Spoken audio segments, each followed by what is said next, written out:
So now let's start to part C. Show that there's no random variable x that takes values in some finite set Vn with 1 up until Vn such that for all k greater than 1, Markov's inequality is tight. So actually there's a little bug with this question. When the expectation of x equal to 0, actually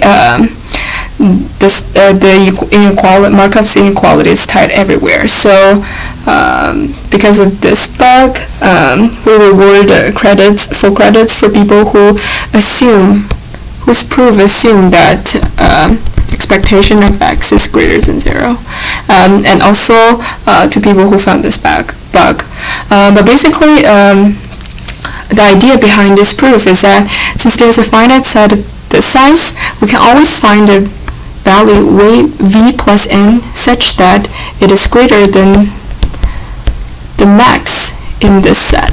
So it's greater than any value in the set. So now we let k equal to Vn plus 1.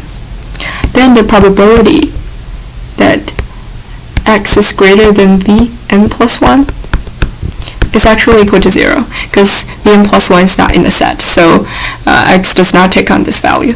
However, Ex over Vn plus 1 is greater than 0, because E of x is greater than 0, and Vn plus 1 is greater than 0. So this is not equal to 0. So these two are not equal, so the bound is not tight in this case of Vn plus 1.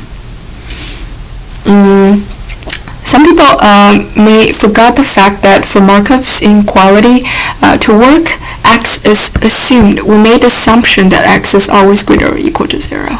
So when doing the question, we do not consider the case that x is smaller than 0.